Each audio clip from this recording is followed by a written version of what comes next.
our country should not go back to the experiences we had after the last general elections. What actually I've noticed as a huge challenge currently is citizens don't really understand hate speech.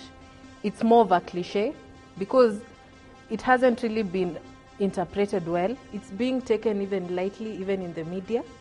And it's sad because going back to the issue of 2007, it came as a result of hate speech.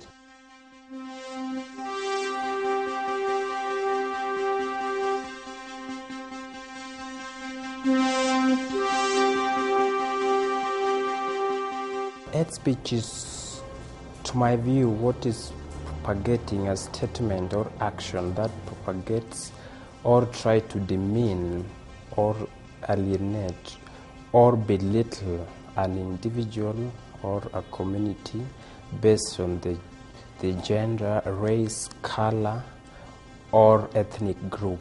What has come out strongly is that the bigger population needs to be sensitized more on what hate speech is and what it entails.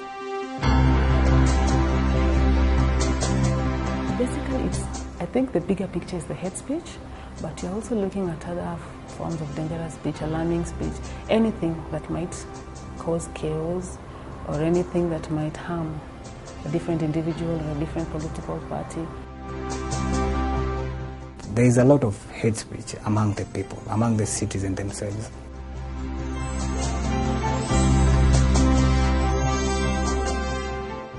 Part of the things that we have to deal with as far as hate speech is concerned is the power of the media in creating that issue of hate speech.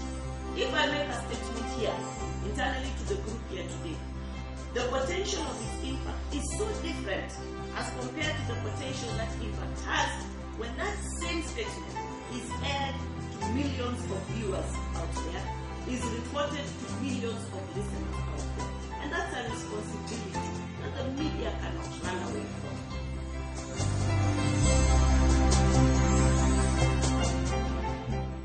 When you publish, when you display, when you produce, when you direct, when you write issues, performances, plays, articles, including pictures like those who are being shown, that are deemed to promote ethnic content, you will be held liable.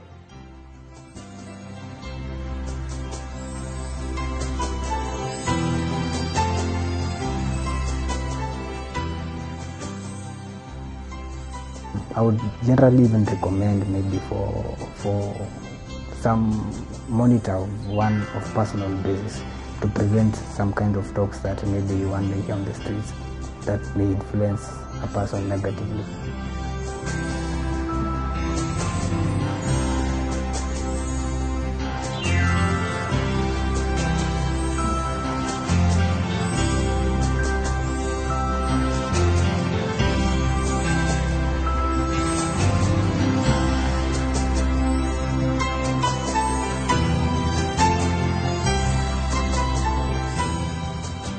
Generally, a media monitor is a person who is there to evaluate on the specific things that are being aired on the media.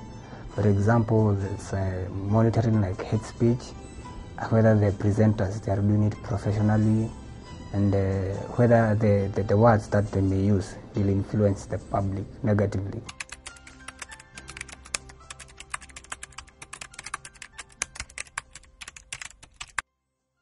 There has been a difference in terms of media coverage since the media houses realized that there is this group monitoring them, and they've come out in a whole new way. We can see that they were not so much strict on hate speech before the launch of media monitoring and hate speech.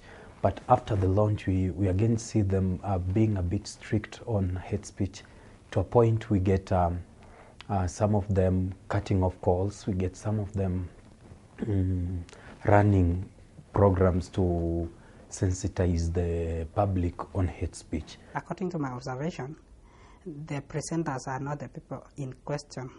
concerning the hate speech, but particularly the callers, as in all these issues most of the time arise from the callers. They warn their audience about the repercussions and the dangers, and then they condemn, they take the initiative to condemn these individuals.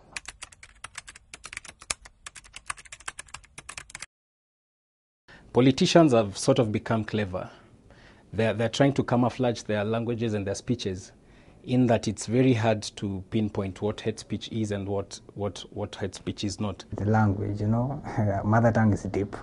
So you see, these presenters, they really know how to use mother tongue. And when you are listening to them, a word you may miss out, or even a word maybe you cannot even remember, or even when they use a proverb. That proverb probably it was used in the 1960s by your grandmothers. So it's very hard sometimes to explain what they are saying. I would urge the media houses that they should know that we are in a very delicate point in our country right now, and as much as they would like to get as much listeners and viewers, they should maintain media ethics, media law, and above all, they should always preach peace in their presentations, because with the peaceful coexistence, we will see growth in our economy, we'll see growth in our country.